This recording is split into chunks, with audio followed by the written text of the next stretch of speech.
Alors bonsoir à toutes et à tous. Avec l'aide de Dieu et votre permission, on va continuer dans notre ce qui a trait, c'est un Likutei Halachot qui est basé sur la Torah 48 du deuxième volume de Likutei Moharan. Je crois que ça doit faire le 8e cours qu'on fait. C'est toujours dans le même sujet. C'est tout le phénomène quand une personne elle veut se rapprocher du bien. Au moment où elle a envie de cette chose-là, alors on la repousse. Ce repoussement, depuis tous les cours qu'on fait, Rabbeinu il nous dit que tout ce repoussement, en vérité, ce n'est qu'un rapprochement. Après, on a parlé de la cour, de la rue et de la maison. D'accord? Une maison avec une cour et la rue. Alors, on a expliqué que quand on se retrouvait dans la rue, quand on est dans la rue, ça veut dire qu'on est dans le domaine public. Le domaine public, c'est ce qui représente toutes les mauvaises forces. C'est avant qu'on se soit rapproché.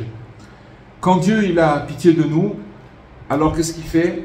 Il nous laisse il nous donne un accès du domaine public qui est la rue à la cour, qui est la cour de la maison, d'accord? Donc c'est déjà un domaine privé.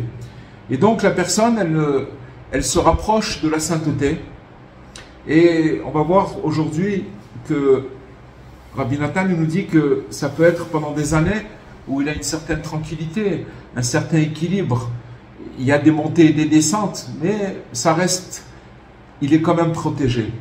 Et puis il y a un moment où il se rend compte qu'il voudrait plus se rapprocher. Il comprend que la cour, c'est pas une fin en soi. Et donc il veut rentrer dans la maison. Au moment où il veut rentrer dans la maison, alors là, qu'est-ce qu'on fait? On le jette dans la rue. On le met dans la rue. Et à ce moment-là, il est confronté à toutes les mauvaises forces.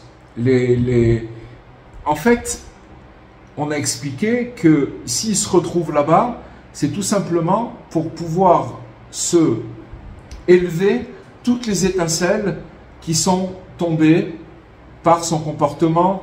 On a parlé aussi, il y a aussi des réparations qu'on fait qui ont attrait à nos réincarnations, etc. Mais en fait, il se retrouve maintenant confronté à ce qu'il doit réparer, mais avec la différence, c'est que maintenant, il a une certaine force, puisque pendant une période, il a été dans la cour. Imaginez-vous, c'est comme si vous preniez une voiture électrique qui n'a plus de batterie, et que vous la mettez en batterie, vous la chargez à bloc, et que maintenant, la voiture, elle peut rouler. Ça veut dire quoi qu'elle peut rouler? Elle peut rouler parce qu'elle a reçu de l'énergie, ses batteries, elles ont été remplies. La même chose. Avant, il était dans le domaine public, il était dans la rue, il est rentré dans cette cour où il est resté un certain temps, et maintenant, on le remet face à, si vous voulez, sa réparation. Maintenant, voilà. Donc voilà où j'ai vraiment fait ça très court. On va continuer dans le sujet. Il nous dit, Rabbi Nathan, que donc il revient en arrière. Comme on a expliqué ça longuement. On ne le laisse pas rentrer à l'intérieur de la Kedusha. C'est-à-dire à l'intérieur de la sainteté, c'est-à-dire, là il parle que quand est-ce qu'on l'a jeté dans la rue? Quand il a voulu rentrer plus à l'intérieur. Il a dit, ça y est, maintenant j'ai compris que je dois encore plus avancer. À ce moment-là, boum, il se retrouve dans la rue. Et en vérité, on a expliqué qu'il se retrouve dans cette situation pour pouvoir trier et élever les étincelles qui se sont éloignées. Maintenant, on a expliqué aussi qu'il n'y a que lui qui peut faire cette réparation, personne d'autre. Il n'y a personne d'autre qui peut faire cette chose-là à sa place. Donc, il faut savoir, les amis, vous voyez, là je lis, je vous rappelle que cette étude-là, elle vient d'un livre, c'est des cours qui ont été retranscrits, des cours du Rav Besançon en hébreu, d'accord? Donc je lis dans le texte, et là-bas il dit, le Rav Besançon, une chose extraordinaire. Il dit qu'en vérité, c'est le sort de chacun de nous. C'est impossible d'éviter ce processus. C'est impossible, c'est pas possible. Si quelqu'un il veut essayer de trouver un raccourci pour éviter ça, c'est pas possible parce que c'est notre sort, à nous tous. Et ce processus-là, il est obligatoire d'être comme on l'a décrit. Parce qu'on est venu sur terre que pour ça. C'est pourquoi c'est pour ça qu'on vit. On vit que pour ça. On vit parce que, si vous voulez, on vit pour réparer des étincelles qui nous appartiennent, qui sont tombées, et que maintenant on doit ramener à la maison, on doit élever. Et non seulement ces étincelles, c'est pas qu'on doit les élever, c'est que c'est des morceaux de mon âme que je dois compléter. Et donc ça veut dire que si je n'élève pas ces étincelles, il me manque, je peux pas fonctionner, c'est pas possible. J'ai besoin de cette lumière, j'ai besoin de cet éclairage. Ok? Et c'est pour ça qu'on vit. Et donc, il faut savoir que Dieu, il nous rapproche seulement si on veut. D'accord? Il oblige personne. D'accord? Si on veut, alors il nous rapproche. et il nous rapproche pour nous encourager, pour nous donner un petit peu de force, un petit peu de raison. C'est pour ça que Dieu il nous rapproche. Il n'a pas un intérêt, il nous rapproche pour ça. Et après, une fois qu'il nous rapproche, c'est-à-dire qu'on s'est rapproché de cette cour-là, alors il nous jette dehors dans le domaine public, là où il y a toutes les mauvaises forces, pour pouvoir se confronter à ça. Et si on arrive à surmonter cette chose-là, alors on élève toutes ces étincelles, on les élève, qui sont une part de moi-même. D'accord? Toutes ces étincelles que je dois, tous les jours et les secondes de ma vie, je suis là que pour élever les étincelles, que pour ça. C'est pour ça que je vis. C'est pas... Donc, maintenant il doit se retrouver dans la même situation quand il était auparavant, mais seulement maintenant il a des forces. Et s'il arrive à faire ça, alors il élève ses étincelles parce que c'est une partie de lui qui est tombée. Et ça veut dire quoi? Ça veut dire que maintenant il doit se retrouver dans les mêmes endroits mauvais qu'il était avant, d'accord? Et qu'il revienne de là-bas en paix. Avant, il n'était pas en paix. Quand il était dans le domaine public, livré à lui-même, dans les forces du mal, alors il faut savoir que à ce moment-là, il n'avait aucune force pour pouvoir résister. Mais on l'a poussé dans la cour. On lui a donné la possibilité de prendre des forces maintenant. Et maintenant, tout ça, c'est pour qu'il se retrouve dans des situations similaires dans lesquelles il était confronté auparavant, mais que cette fois-ci, il a les forces de pouvoir les gérer, les affronter, les surpasser, les surmonter. Et donc, celui qui est imbécile, il nous dit Rabbi Nathan, petit, ça veut dire c'est un imbécile. Alors lui, il a l'impression qu'on est en train de le dégager, il a l'impression qu'on est en train de le virer. On le met dehors, c'est ça qu'il a l'impression.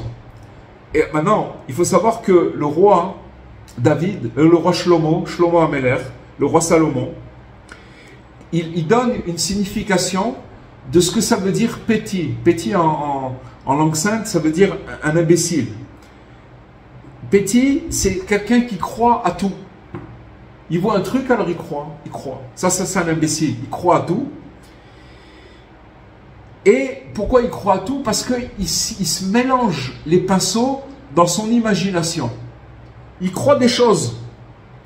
Et il est obligé de traduire la situation qu'il est en train de vivre comme quoi on est en train de le repousser. Ça, c'est un imbécile. C'est un petit. Voilà. Petit, c'est les mêmes mots que petit. Il est tout petit. Il croit que tout est vrai. Il croit que tout le film qu'il a dans sa tête, c'est la vérité. Alors, il se laisse embarquer. Et donc, il arrive à la constatation, j'ai voulu me reprocher, et je me suis rapproché, et je suis rentré dans la cour, et c'était super dans la cour, c'était extraordinaire, et j'étais prêt à y rester toute ma vie, j'étais très très bien là-bas. D'accord? C'est beaucoup mieux d'être dans la cour que d'être dans la rue. Donc, et pourquoi maintenant ils m'ont jeté? Pourquoi je me suis fait jeter? Pourquoi je me suis fait virer? Qu'est-ce qui s'est passé? Au contraire, moi j'aurais voulu encore me rapprocher encore plus, avancer et j'aurais voulu même rentrer à l'intérieur de la maison. Pourquoi on m'a jeté? Il n'arrive pas à comprendre. Il n'arrive pas à comprendre. Il ne comprend pas. Et si c'est un imbécile, si c'est un petit, d'accord?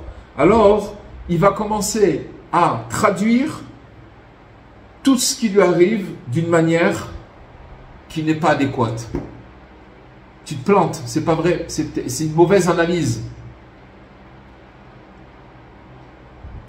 Surtout que c'est marqué, des fois il faut attendre très longtemps avant de rentrer. Très très longtemps. On ne sait pas combien de temps ça dure et on ne sait pas si on va tenir. Alors, comme c'est marqué, il y a une Gemara, dans le Talmud c'est marqué, dans la Gemara Yoma, que celui qui vient à Bal et Taher, Mesaim lo min hashamayim. Celui qui vient se purifier, on l'aide du ciel. On va l'aider. Quelqu'un qui a envie de se purifier, il a envie de s'améliorer, alors on va l'aider. On va lui donner un coup de main, on va l'encourager, on va l'aider. Mais seulement, tout le monde connaît cette phrase, d'accord? Seulement, la suite de la phrase, tout le monde la connaît moins. C'est quoi la suite de la phrase du Talmud? C'est que celui qui vient se purifier, on l'aide du ciel, on va l'aider, et on lui dit Amten, attends. Comme ici en Israël, quand on veut dire sois patient, alors on vous fait ce signe-là avec la main. Attends. Donc celui qui vient se purifier, on l'aide du ciel, mais on lui dit attends. C'est-à-dire que tu ne vas pas rentrer comme ça. Et en fait, l'aide qu'il va recevoir, il la reçoit du ciel. C'est pour ça, et c'est quoi l'aide? C'est qu'on ne le rapproche pas d'un coup. On ne peut pas le rapprocher d'un coup. Seulement on lui dit attends. Attends. Tu ne peux pas rentrer maintenant à l'intérieur. Ce n'est pas encore le moment. Et c'est ça en vérité l'aide du ciel. Pourquoi? Parce que l'aide du ciel, c'est de le faire rentrer d'abord dans la cour. Et là-bas, il va recevoir des forces. Mais seulement, il n'est pas encore dans la maison. Et Rabbi Nachman, il traduit que c'est ça l'aide qu'on lui donne. L'aide, c'est qu'on lui donne la possibilité de rentrer dans la cour, de commencer à prendre des infusions, comme des perfusions de force, d'accord? Pour qu'après, quand il va se retrouver dans la rue, il va pouvoir tenir devant ce qui se passe avec lui. Parce que c'est trop facile. Imaginez-vous, comment on peut rentrer directement? C'est pas possible de rentrer directement. Ah, j'ai décidé, moi, de rentrer dans la sainteté, alors j'y rentre. C'est pas comme ça.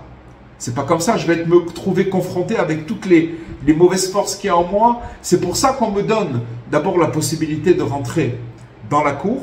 Ensuite, on va me remettre dans la rue parce qu'à ce moment-là, je vais pouvoir avoir les forces nécessaires pour pouvoir tenir dans ce processus-là.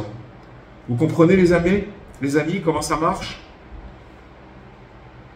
J'ai pris des forces là-bas.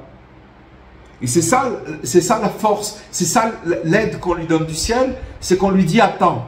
Pourquoi c'est une aide?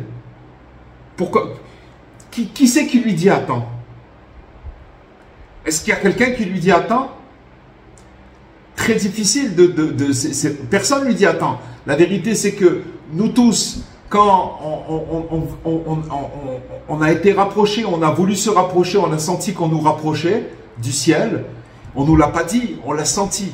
D'accord? On a senti qu'avec beaucoup d'allusions et des choses autour de nous qui bougeaient et qu'on nous encourageait dans la voie dans laquelle on était. D'accord?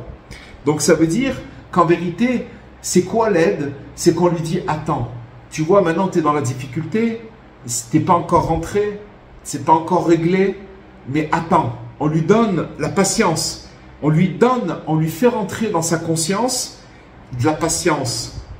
Et on l'aide à comprendre de lui-même que ça vaut le coup d'attendre.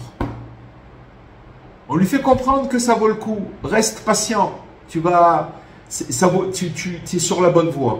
C'est ça l'aide qu'on lui dit. L'aide, c'est on lui dit attends. Comprenez comment qu'est-ce qu'il nous dévoile Rabbeinu? Et en vérité, tout ça vient d'après combien il a abîmé. Et par rapport à ce qu'on a abîmé, que la personne a abîmé, alors c'est autant d'étincelles qu'il doit ramener à la maison. C'est ça son travail. Ok? Donc il y a deux choses. Donc il y a d'abord ce qu'il a abîmé. Et aussi un deuxième facteur, c'est par rapport à la montée, là où il doit monter. Chacun sur Terre, il a un potentiel de monter. Et donc, il a un endroit où il doit monter. D'accord? Par rapport à ce qu'il a abîmé et par rapport là où il doit monter, c'est ça l'équation. En fait, si vous voulez, dans les montées comme dans les descentes, il y a des degrés. Et donc, si vous voulez, quand une personne, elle monte très très haut, si vous voulez, on va mesurer une personne quand elle descend, c'est par rapport au fait qu'elle est montée. C'est en symétrie. Je vais vous donner un exemple. Imaginez-vous par exemple qu'une personne, elle a eu un enthousiasme, elle a senti qu'elle était dans une bonne phase. Donc ça s'appelle monter, elle monte, d'accord? Et elle va arriver par exemple au degré numéro 8. Alors il faut savoir que quand après elle va descendre, elle va explorer le degré numéro 8, mais le moins 8. L'étage moins 8. Elle est montée au 8e étage, maintenant elle doit descendre au moins 8. Pourquoi? Parce que, si vous voulez, quand elle va se retrouver au moins 8, elle a reçu d'abord la possibilité de monter au 8e étage. Maintenant, elle va descendre au moins 8. Là-bas, elle va avoir les forces, parce qu'elle était montée au 8e, de pouvoir tenir dans cette descente dans laquelle elle se trouve. Et de pouvoir ramener ses étincelles. Et donc, il est obligé de descendre là-bas. Il n'y a pas un autre chemin. Et là-bas, il est obligé d'être mis à l'épreuve dans les endroits des mauvaises forces. Et donc, comment il arrive à mesurer et de savoir où son âme, elle doit arriver. D'accord? Chacun de nous, on a une âme et Dieu, il attend de nous quelque chose. Il attend qu'on fasse monter notre âme, chacun c'est différent. Mais où c'est que mon âme, je me pose la question, où c'est que mon âme maintenant elle doit monter? D'accord? Comment je peux mesurer jusqu'à où mon âme elle doit monter? Alors, c'est extraordinaire. La réponse c'est que c'est selon la tentation. Quand il va se retrouver, qu'on va le faire descendre en bas, et que de là-bas, si on le fait descendre là-bas très bas, c'est pour qu'il vienne ramener les étincelles. Et personne, et c'est pas tout le monde qui est censé ou qui peut monter là où il doit monter. C'est pas évident, parce que pour pouvoir monter, il faut d'abord descendre. Mais celui qui a le potentiel de monter, alors il n'y a que lui qui va pouvoir descendre bas et là-bas tenir pour pouvoir ramener toutes les étincelles. Tout ce qu'on vient de dire maintenant, c'est le centre de l'enseignement de Rabbi Nachman. Et pour expliquer, vous savez, on l'avait déjà dit peut-être dans des cours précédents, mais vous savez qu'il y a des pierres qui ne sont pas des pierres précieuses comme le diamant et qui s'appellent le zircon. Et le zircon, c'est une pierre, seulement c'est une pierre noble, mais ce n'est pas une pierre précieuse. Et donc, on en fait, vous savez qu'on en fait des bijoux fantaisie, mais il y a des zircons qui sont quand même très très beaux, etc. Maintenant, comment on attrape le zircon? Alors à l'époque, comment ils faisaient? Ils prenaient un bateau, ils allaient à côté d'un banc de zircon. Le banc de zircon, il était quand même dans la mer. Il était profondément dans la mer. Donc il fallait envoyer quelqu'un en bas. Mais à l'époque, il n'y avait pas comment ça s'appelle, des bouteilles d'oxygène pour pouvoir faire de la plongée sous-marine et descendre. À l'époque, comment ils faisaient? Ils prenaient un bateau, ils le chargeaient à bloc jusqu'à que le bateau il soit vraiment à la limite de la ligne de flottaison. Et à ce moment-là, quand ils arrivaient à côté du banc de zircon, ils jetaient l'ancre et ils jetaient tout le poids qu'il y avait dans le bateau. Non, excusez-moi. Ils prenaient un scaphandrier, d'accord? Un scaphandrier, c'était un bonhomme qui était comme un habit, mais tout en fer, d'accord? Ou qui était complètement hermétique. Et ce scaphandrier, il était relié à un tuyau qui lui emmenait de l'air d'en haut. Et qui était donc, il était accroché à un fil, d'accord? On le faisait descendre.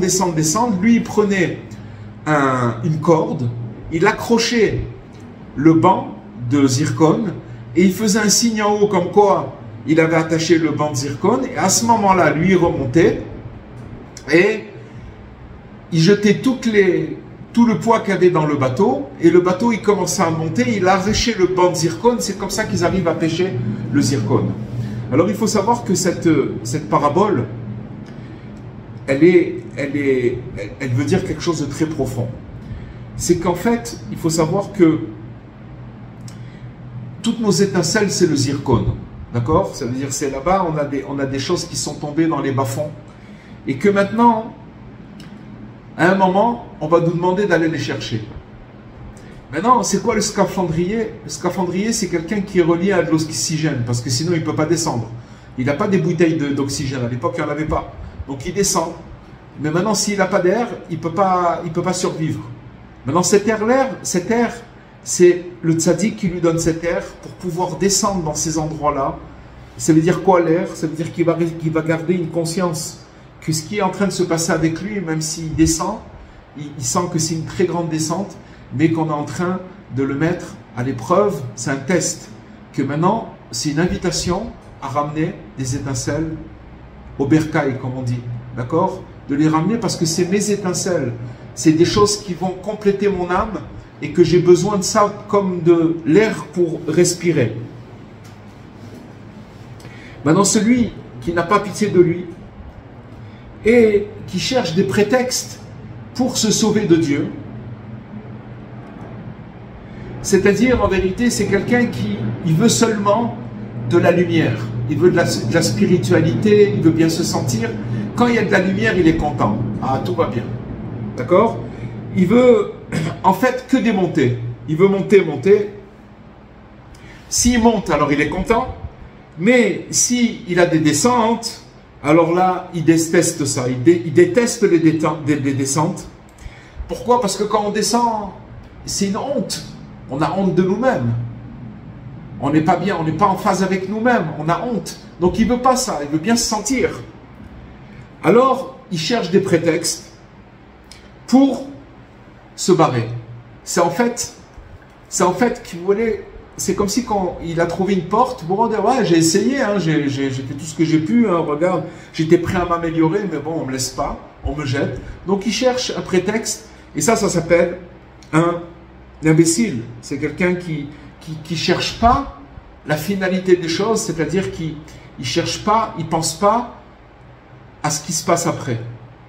Il est venu sur Terre, maintenant, je suis venu sur Terre pour... maintenant, c'est vrai qu'il y a des difficultés, parce que quand je descends, alors je me trouve confronté à des situations que je pensais que j'avais dépassées, mais non. Maintenant, hein, si on te les présente devant toi, c'est que maintenant, tu es apte à pouvoir élever ces étincelles. Et que à ce moment-là, il dit Rabbi Nathan, il a l'impression, quand il descend là-bas, qu'il a aucune chance, zéro chance. Et il commence à inventer une imagination. Il se fait un film. Il se fait un film qui n'y a plus d'espoir. Il se dit, à une époque, j'étais comme ci et comme ça. J'ai eu le mérite. Je suis rentré dans la sainteté. Bien que je sois rentré que dans la cour. Et maintenant, je suis tombé. Et donc, j'ai plus aucune chance. J'ai plus d'espoir. Je suis perdu. Je suis complètement grillé. Tout ça, c'est son imagination. Personne ne lui a dit que c'était comme ça. Et en fait, il est en train de se faire un film. C'est un film qu'il est en train de se faire, mais ce film-là, il est quand même... si vous voulez, voyez, regardez comment les enseignements de Rabbeinu, ils rentrent au fin fond de comment notre tête elle marche. Rabbeinu, si vous voulez, il nous fait montrer, regarde, je vais te dévoiler qui c'est le mauvais penchant, sous tous les angles, comment il va se présenter à toi. Ok? Sache que c'est comme ça. Maintenant, sois prêt, et c'est une différence. Quand tu es prêt, alors, comme on dit, un homme averti, on est averti, d'accord? On sait ce que ça veut dire. Donc c'est ça tout le but de l'étude. C'est pour nous avertir où c'est qu'on met les pieds. Parce que c'est vrai que maintenant, à cause il se fait un film, pourquoi? À cause des souffrances qu'il a dans son esprit. Il souffre. Il n'est pas en train de faire un film avec rien. Il y a une base, c'est sûr qu'il y a une base. Mais seulement, parce qu'il souffre, c'est dur. Il est déçu. Il ne comprend pas. Mais ces sentiments, c'est tout le monde est obligé de passer par ce processus. Seulement, il y en a qui comprennent et il y en a qui ne comprennent pas. Il faut dire la vérité que la plupart ne comprennent pas. Et ce n'est pas quelque chose de désespérant. Vous allez voir pourquoi. Pourquoi ils ne comprennent pas? Tout simplement parce qu'on ne diffuse pas. Voyez ces paroles qu'on est en train de dire maintenant, de Rabbeinu. On est ensemble, on étudie, et on est en train de prendre des informations pour que chacun après, dans son quotidien, il puisse prendre cette chose-là et faire quelque chose avec, de voir, oh là, oui, c'est vrai, maintenant je suis dans une phase où je dois remonter mes étincelles, et voilà, tac. Mais le problème, c'est que les gens, ils ne savent pas. Pourquoi ils ne le savent pas? Parce qu'on ne leur dit pas. C'est pour ça parce qu'on ne diffuse pas, parce qu'on ne dit pas aux gens, on n'enseigne pas aux gens, on ne dit pas aux gens quelle est l'explication de tout ce qui se passe avec chacun. D'accord? Qu'est-ce qui se passe avec tous ces gens-là? Les gens, ils ne savent pas. Ils ne savent pas ce qui se passe avec eux. Ils ne comprennent pas. Ils sont déçus. Et quand ils sont déçus, automatiquement, parce qu'ils ne savent pas, alors ils sont obligés de commencer à se faire un film. Voilà. Vous comprenez? Donc finalement, ça revient à dire que que le fait si on ne diffuse pas, et ça veut dire autre chose, ça veut dire quand maintenant chacun, quand il va diffuser cette chose-là, automatiquement, il va rappeler à l'autre comment ça marche. D'accord?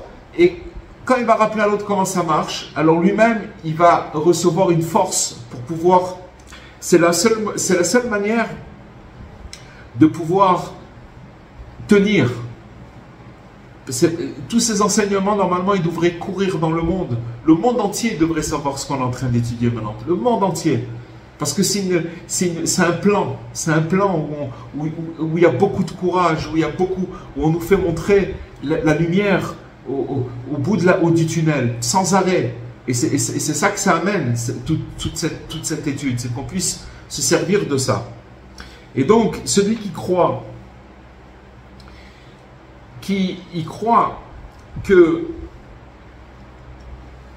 que en fait, il était plusieurs années dans la cour, d'accord? Parce que la cour, c'est-à-dire avant qu'on nous mette dans la rue, il faut savoir que ça a pu durer pendant des années. La personne est sortie dans le domaine public, et après on l'a fait rentrer de ce domaine public, on l'a fait rentrer dans la cour. Et donc ce séjour dans la cour, il peut durer des années. C'est bien entendu que même quand il est dans la cour, il a des montées et des descentes, d'accord? Mais à un moment où quand il a pris assez de force, on le met dans la rue, et il ne comprend pas ce qui est en train de lui arriver. Il croyait qu'il était déjà un tzaddik. Et il pense que tout ça, c'est pour le mal. Encore une fois, c'est une interprétation. D'accord? Il réfléchit d'une manière négative et il pense que c'est pour le mal. Il pense que ce qu'on est en train de lui faire, c'est pour le jeter complètement. Complètement. Mais en vérité, Dieu, il a pensé tout ça pour son bien. Et maintenant, il faut savoir, les amis, que ce qu'on est en train d'étudier là, plus on va le répéter autour de nous, chacun avec son langage, chacun avec comment il a compris, d'accord? Et que les gens, ils vont comprendre un petit peu la situation dans laquelle ils se trouvent, d'accord? Un petit peu. Ils vont comprendre pourquoi ils montent, pourquoi ils descendent, qu'est-ce qui se passe avec eux. D'abord, la première chose qu'il faut comprendre, qu'est-ce que je suis venu faire sur terre? On l'a dit dans les cours précédents, que je suis venu pour, Rabbi Nathan il dit, pour rapprocher les éloignés. C'est quoi rapprocher les éloignés? C'est sûr que c'est aussi les gens, mais c'est d'abord mes étincelles, les étincelles que j'ai perdues, que j'ai égarées, d'accord? Qui sont égarées, que je dois, moi, ramener. C'est ça le truc, c'est ça notre travail. Maintenant, quand une personne commence à prendre conscience, petit à petit, que c'est ça le travail qu'on a à faire sur Terre, les choses, elles commencent à prendre petit à petit leur place. Ça prend du temps, mais la place, qu'est-ce que c'est le principal et c'est quoi l'essentiel et c'est quoi les choses qui ne sont pas essentielles. C'est ça l'essentiel. Et donc, il faut, quand vous allez, quand on dit ça aux gens, on leur apprend ça, alors ils sont... Parce que tout le monde ne comprend pas ce qui se passe. C'est pas évident. Celui qui ne sait pas ça, il ne sait pas ce qui se passe. Et donc ils sont déçus et ils ne savent pas. Et ils pensent... Ils savent pas. Mais maintenant, quelqu'un qui sait, alors il sait qu'il est en train de passer dans un processus, il sait que c'est normal, et il tient le coup, il peut tenir le coup. Et c'est ça, en vérité, son épreuve. Et c'est ça, en vérité, toute sa réparation. Que la réparation de chacun, c'est de ramener les éléments manquants de son âme, qui lui manquent. Et on sait très bien tous que notre âme, elle manque. Il manque des éléments dans notre âme. On le sait, nous tous. D'accord? Et c'est quoi le signe qu'il nous manque quelque chose dans notre âme? Eh bien, c'est de voir combien on est attiré par des passions ou des comment ça s'appelle, des envies. Ça veut dire que notre âme, il manque quelque chose dans notre âme. Parce qu'en vérité, la passion, c'est une envie. Cette envie-là, c'est en vérité, dans sa racine, l'envie que l'âme, elle a envie de s'en sortir. L'âme, elle a envie de réparer. Alors quand, si vous voulez, on a fait tomber des étincelles dans les endroits qui sont dans les mauvaises forces, automatiquement, si vous voulez, cette envie qu'il y a dans l'âme, cette bonne envie, elle va tomber dans des mauvaises envies. Et la personne, elle va chercher des mauvaises choses. Maintenant, quand elle va se retrouver dans des situations similaires, où elle va avoir les forces, elle va pouvoir récupérer toutes ces étincelles, et donc elle va amener ce qui manque dans son âme, et son âme, elle va commencer à se réparer et à se guérir. Mais en vérité, ce qu'il a fait Hachem, c'est tout pour le bien. C'est ça son épreuve. Et c'est ça sa réparation. C'est-à-dire qu'Hachem, il nous met en face de notre réparation. Et bien que des fois il tombe, qu'il va tomber dans des choses mauvaises, pendant ce processus-là, où il va aller chercher des étincelles, et qu'il va se retrouver encore dehors, et il va tomber là-bas dans des choses mauvaises, tout simplement. Mais pourquoi il n'a pas le droit de se décourager? Parce que il dit Rabbeinu que c'est une interdiction de se décourager. Une interdiction.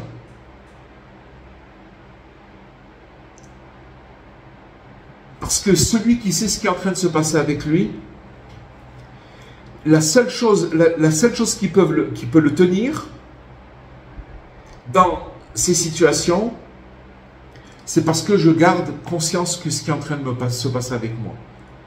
D'accord? C'est comme si on disait à quelqu'un, regarde, maintenant on va te mettre dans une montagne russe, vous connaissez les trucs là, les machins qui montent, sache que tu vas avoir des relents, tu vas pas bien te sentir, voilà ce qui va se passer avec toi et tout, mais à la fin tu vas voir, t'inquiète pas, voilà, quand ça se passe là, c'est que tu es en train de travailler et que tu es en train d'élever des choses extraordinaires.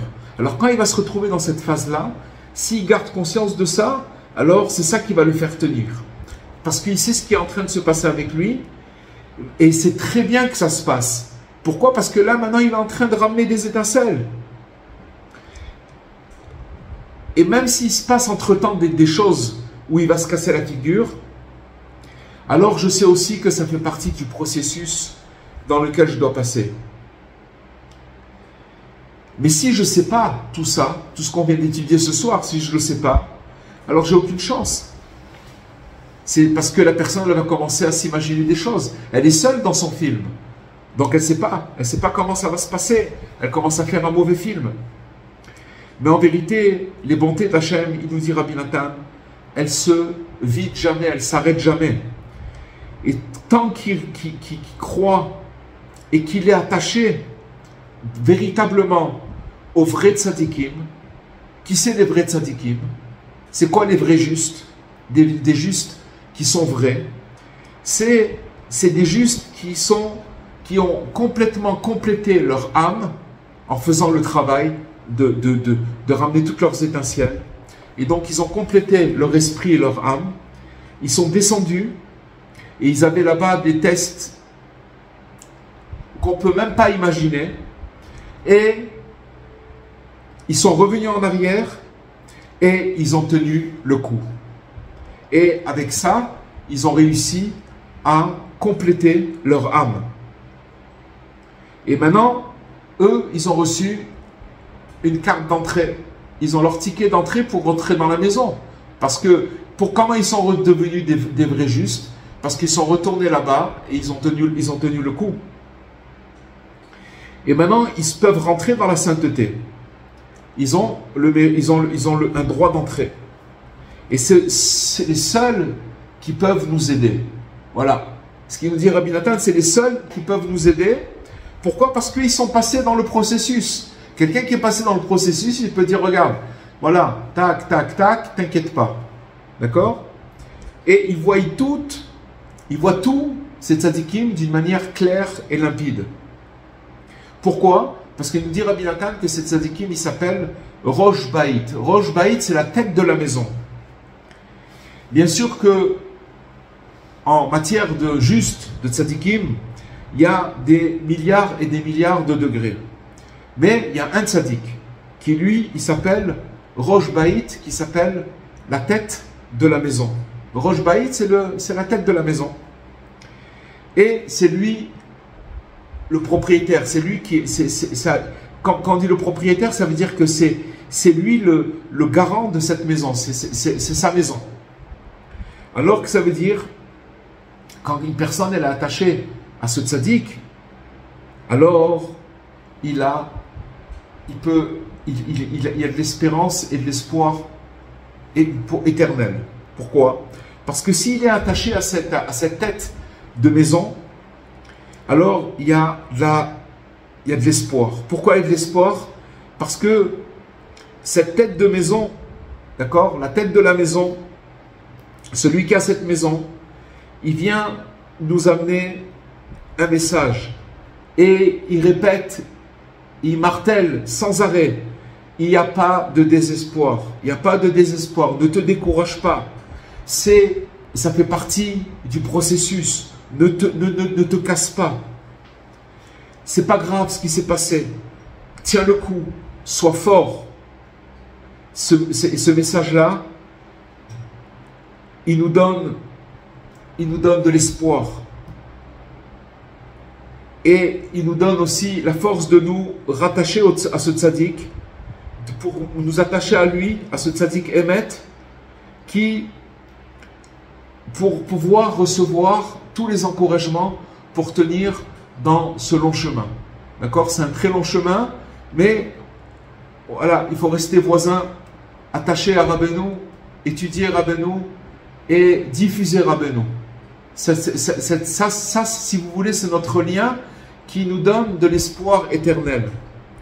Et grâce à ça, tout peut se réparer et se transformer en bien. Tout ce qui s'est passé grâce au repentir sincère.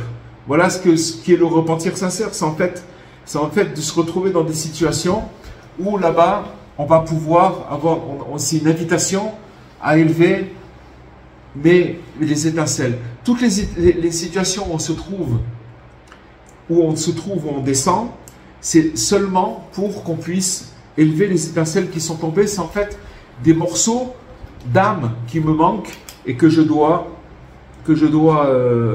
ramener. Voilà les amis, on va continuer, il y a encore à dire, Bezrat Hashem, la semaine prochaine, on va continuer, toujours dans le même... Non, on a terminé je crois, excusez-moi, on a terminé. Voilà les amis, c'est quelque chose de très très fort ce qu'on a étudié. J'ai une question, Rabbi. Très beau cours, merci pour cette belle étude. On a parlé beaucoup des gens qui ne savent pas, comme le petit, l'imbécile et tout ça. Mais qu'est-ce qu'il y en est de ceux qui savent un peu, comme l'exemple de, mettons, de Jonas ou de Yona, que lui, il a sa mission, il part en mission, il ne veut pas y aller. Est-ce que c'est un peu le principe qu'il ne voulait peut-être pas aller dans la rue? Est-ce qu'on peut le voir comme ça pour lui aussi? Comment ça fonctionne pour, mettons, quelqu'un qui sait, qui n'accepte pas sa mission et qui rentre dans le ventre du poisson, puis le poisson le régurgite? Je vais vous dire, ce qu'il faut savoir, c'est que c'est possible que Yona, il n'avait pas toutes ces indications qu'on a nous. Comprenez? C'est-à-dire que Yona, c'est un très grand maître, mais c'est pas sûr, je sais pas. Peut-être qu'à un moment où comme on a parlé, je veux pas, il faut rentrer dans l'histoire, il faut regarder, je sais pas. Mais peut-être qu'à un moment, peut-être que ça a été très difficile cette épreuve. Et qu'à son niveau, là où il était lui, alors c'était difficile peut-être qu'à un moment où peut-être son imagination, elle l'a attrapé. Maintenant, il faut savoir que à la fin de cette étude qu'on a étudiée aujourd'hui, on a parlé du juste authentique. Et que c'est lui que, par l'attachement qu'on a à lui, à travers ses livres, à travers les conseils qu'il nous donne et qu'on applique, alors c'est ça notre attachement. Cet attachement-là, Rabbi Nathan il nous dit que c'est un espoir éternel. C'est-à-dire que c'est sûr qu'après tout va se transformer en bien et tout va... À la limite, je vais vous dire une chose. Yona, il n'avait pas Rabbi Nachman. Ok? Nous, on a Rabbi Nachman et Chassid Shalom, on n'est pas en train de... Que Dieu préserve, on n'est pas en train de parler de trucs, mais au contraire, si vous voulez, notre génération, elle est tellement basse, c'est qu'on a trouvé, c'est comme on a dit tout à l'heure, que pour pouvoir mesurer une montée, il faut voir la descente. Parce que là où tu vas descendre, c'est ce que Hachem il veut pour toi, que tu montes symétriquement, ça veut dire la même chose mais en haut. Seulement maintenant il t'a fait descendre là-bas parce que tu dois élever des étincelles que tu dois réparer, qui sont à toi. Elles sont pas. Tu n'es pas en train d'aller travailler pour ton voisin, travaille pour toi. C'est ton complément d'âme que tu as besoin, que au long de notre vie, on va ramener. C'est comme ça qu'après, ça s'appelle.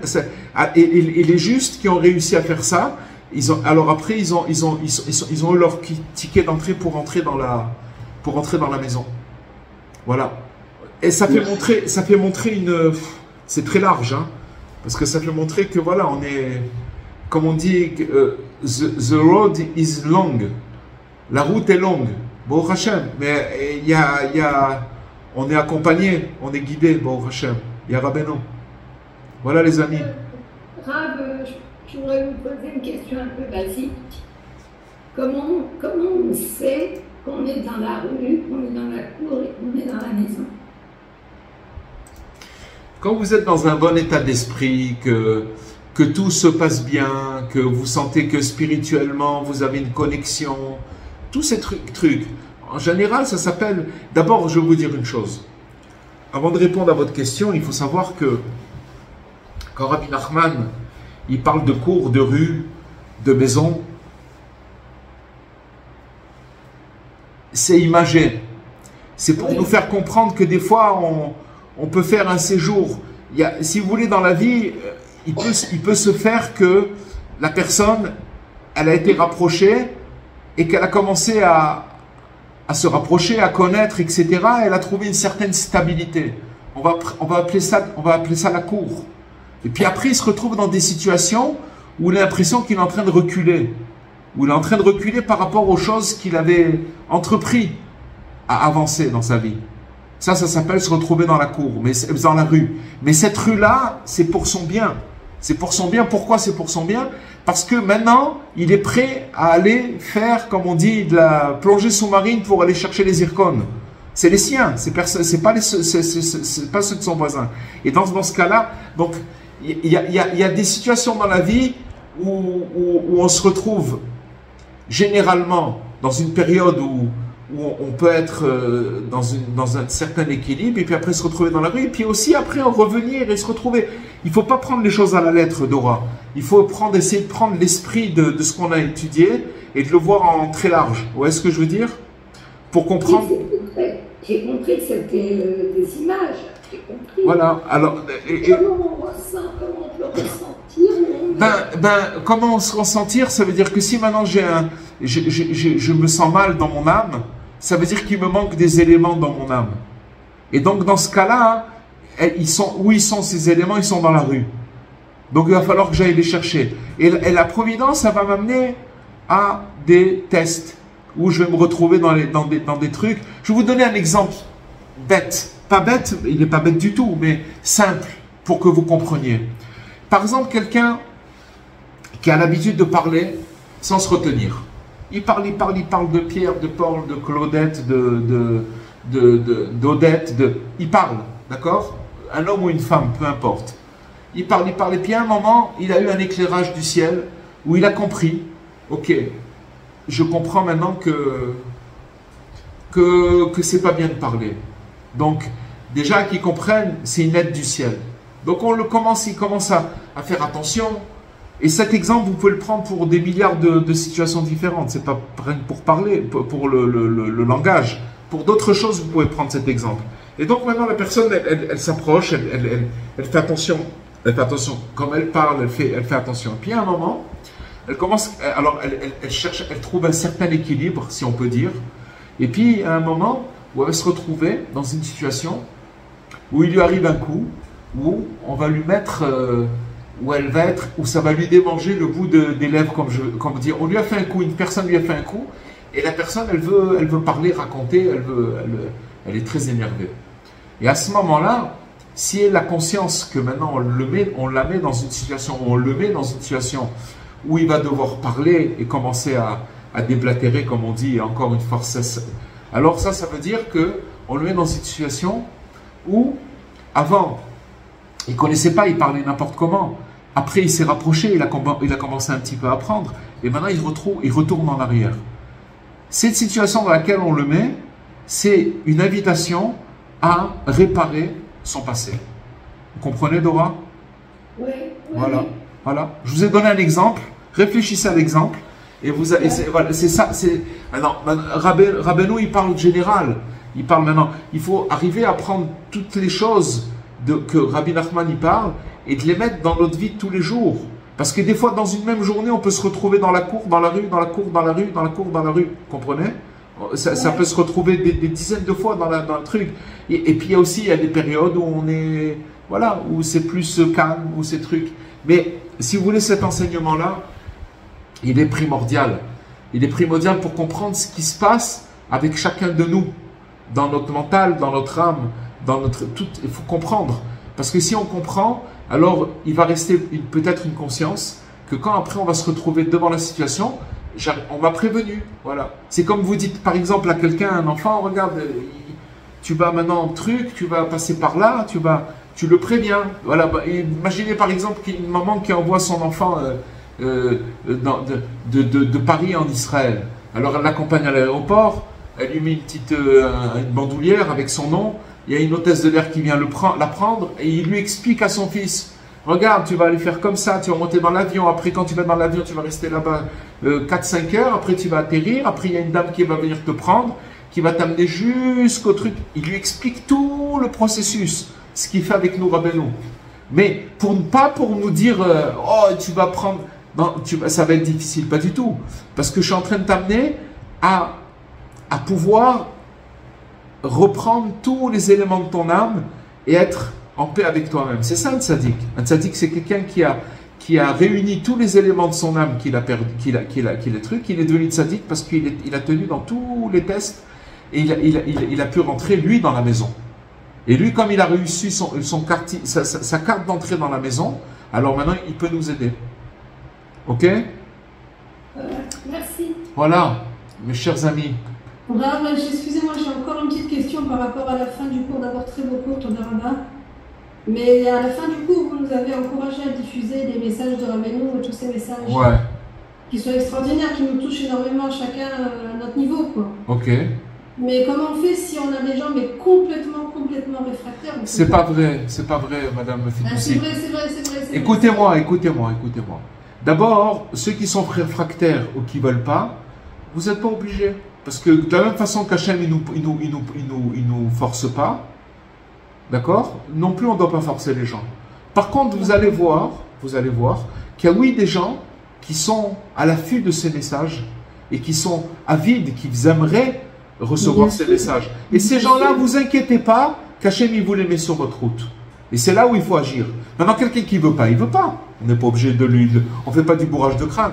Chez Rabbi Nachman, il n'y a pas de bourrage de crâne. Chez Rabbi Nachman, il y a une présentation. Tu veux écouter? On peut parler des heures, des jours, des semaines. Il n'y a pas de problème, on est là. Tu veux pas? Personne ne t'oblige. Tu n'es pas obligé. C'est important ce que vous êtes en train de dire. Ça veut dire qu'on doit concentrer nos forces là où on a des chances de réussir. Là où on a une écoute. Évidemment. Non, c'est pas évident. Je veux dire, Madame Fitoussi, on ne fait pas du prosélytisme. Dans le chemin de Rabbi Nachman, c'est, encore une fois, on parle de afatsa, diffuser. Diffuser, ça ne veut pas dire faire de l'endoctrinement, de commencer à dire, ouais, tes trucs, c'est pas du tout, c'est pas ça du tout. Diffuser, ça veut dire de commencer à faire du, voilà, de faire du bruit, de dire que ça existe. Mais maintenant, si c'est pour après se faire polluer par une personne qui ne veut pas, ou qui truc, aucune. On va nous traiter d'illuminés, on fait quoi? Non, mais il faut pas, vous avez pas. D'abord, je vais vous dire une chose. Une personne comme ça, vous n'avez aucune responsabilité. Parce que il faut se protéger aussi. Il faut se protéger. C'est pour ça que je posais la question. Alors, je vous ai dit, faut dire. S'il y a une truc. S'il y a une entrée, c'est bien. S'il n'y a pas, il n'y a pas. C'est pas grave. Peut-être qu'elle sera plus tard, peut-être qu'elle viendra plus tard. Mais les forces... Il ne faut pas insister auprès de la personne, c'est tout. C'est ce qu'on a dit. Voilà. C'est ce qu'on a dit. Il ne faut pas forcer, il ne faut pas pousser. Excusez-moi, c'est Rabat. Mais à ce moment-là, est-ce que si on voit que c'est toxique pour nous, qu'on a envie de faire partager ces enseignements qui sont tellement merveilleux et libérateurs pour notre âme, ouais. Et qu'on n'arrive pas, à ce moment-là, on arrive à... Enfin, moi, je parle pour moi, par exemple, presque à s'isoler. Non, je vais vous dire pourquoi c'est pas vrai, c'est pas vrai. Je n'ai pas compris ça. Encore, parce que vous cherchez à leur faire comprendre à des gens qui ne veulent pas comprendre. On n'est pas obligé. Il y a regardez, Madame Chava, je ne sais pas combien on est, 14, 15, je ne sais pas combien de personnes on est maintenant. Écoutez-moi, les gens qui sont là, c'est des gens qui ont envie de partager, et on est sur un truc, et on prend des forces comme ça, point. Alors, encore une fois, sur votre route, il y a des gens qui passent devant vous et qui attendent ce message-là. C'est à eux que vous avez la responsabilité de leur donner. Aux autres, vous n'avez aucune responsabilité. Voilà, point, c'est tout. Ça s'arrête là. Ça va pas plus loin que ça. Et quand Le Rav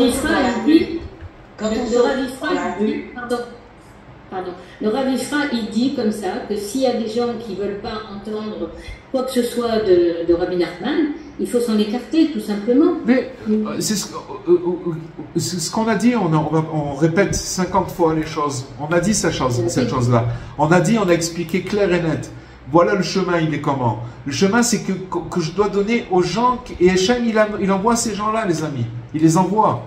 Puis tant il y a une dame qui vient, un truc, un machin qui se passe et tout, et vous avez comment ça s'appelle, toute la route pour vous. Vous savez ce que c'est de remonter quelqu'un, une personne qui veut et qui attend que ça. Après, vous partez comme une fusée. Vous êtes truc. Maintenant, les autres, d'aller mettre de forcer des gens ou de leur dire des choses, à quoi ça sert? Ça sert à rien du tout. Là, regardez ce qu'on a appris ce soir. Que Hachem, il force personne. Il attend qu'on veuille. Et quand on veut, alors il commence à s'occuper de nous. On force pas. On ne peut pas forcer quelqu'un. Il y a à forcer personne. Il y a à forcer personne. C'est de forcer quelqu'un ou essayer de faire passer nos idées, c'est de jeter des énergies à la poubelle. Voilà. D'accord. Mais et quand on se trouve dans la rue et qu'on n'a plus envie d'être dans cette rue, parce qu'on a goûté un peu à la cour, c'est dur. Excusez-moi, Khava. Excusez-moi, Khava. Je vais essayer de mettre le cours en ligne le plus rapidement possible. Ouais. Et écoutez-le bien. Et vous allez voir que c'est pas dur, c'est un privilège. Parce qu'à la fin du cours, ça reste un privilège. Parce que grâce à ça, mon âme, elle va être... je vais la compléter. Grâce à ça, je vais monter. Grâce à ça, je vais connaître Hachem mieux. Tous les problèmes, pourquoi je ne connais pas Hachem, c'est parce qu'il manque des éléments dans mon âme.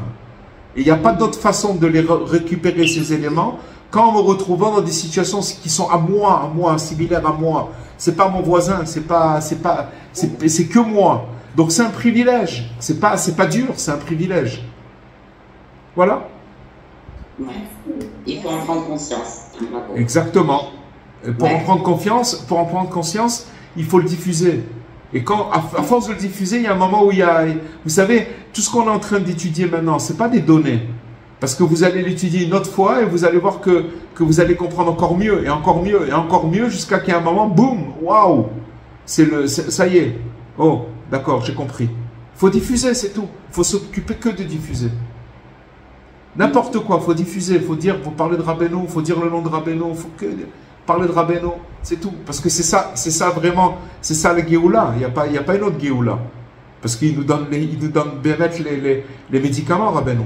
Il te dit pas, t'inquiète pas, ça va s'arranger. Non, il te dit pas ça. Il te dit, tu es en train de descendre dans un endroit qu'après tu vas, seulement c'est le travail d'une vie, ok? Alors après il faut savoir ce qu'on veut aussi. Ça oui, c'est aussi c'est autre chose. Bezrat Hachem, les amis. Merci beaucoup. Merci beaucoup. Avec l'aide d'Hachem, Bezrat Hachem, la semaine prochaine, si tout va bien, on fera le shiur de Ouman, Bezrat Hachem. Merci beaucoup. Et alors je vous dis à la semaine prochaine, portez-vous bien, merci d'être là, merci de votre présence et à très bientôt. À bientôt. Au revoir.